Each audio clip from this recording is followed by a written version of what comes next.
You better get him, I said, the way I always do when Link stomps out of the room, which is often.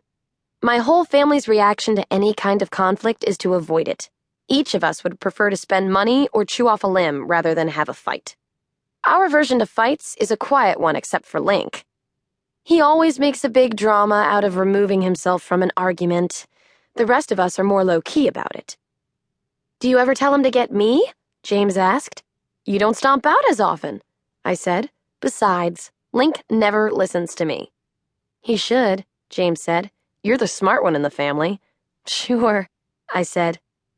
Link skipped third grade because he could already do long division and fractions in his head. He taught himself to read. I am not an idiot, but I am not the smart one in the family. I'd better go beg him to listen to me, James said, and he went upstairs. By the time they both came back down, I'd fallen asleep on the couch, and after they'd woken me up, we decided that our Swedish film festival was done. They seemed cheerful with each other today, full of plans and secrets for my birthday. I will be 14 tomorrow.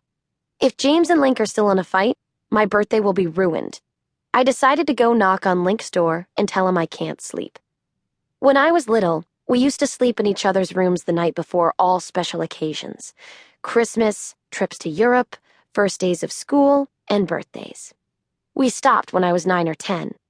I don't remember which one of us decided we were too old or if anything was said. It just stopped. Special occasions now come and go without our marking it by sleeping in the same room. Link's not exactly Mr. Hospitality tonight, saying in response to my knock, I told you no. It's Ellen, I say, knowing he hasn't told me no in a few days. It's open for you, he says, and I go in. Who'd you tell no? I asked, settling carefully into the broken armchair near his bed.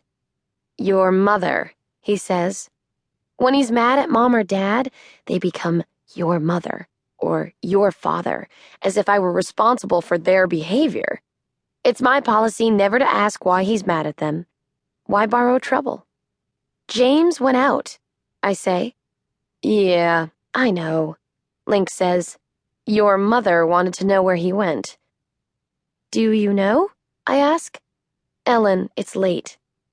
I don't think he likes that guy at all, I say, wanting to reassure him, and probably myself.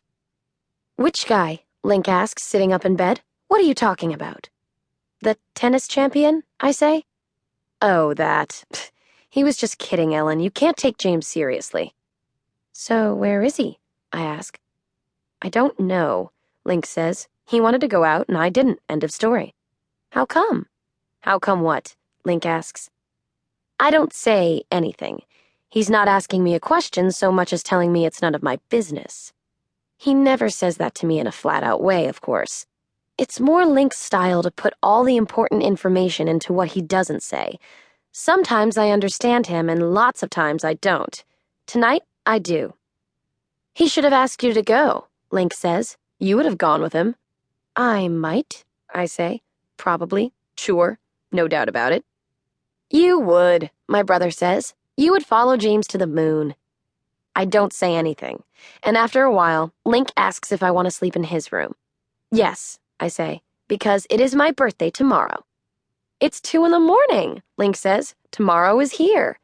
He gets out of bed, and while he's whispering, instead of singing happy birthday, he clears a space on the floor where he makes up a sleeping area with a quilt and 2 of his pillows. You take the bed, he says, the way he used to when I was 9. I lie awake for a long time, for hours after Link has drifted off to sleep. I listen for and I hear James returning to the house. It is true, I would follow James to the moon, but if Link would let me, I would follow him anywhere he wanted.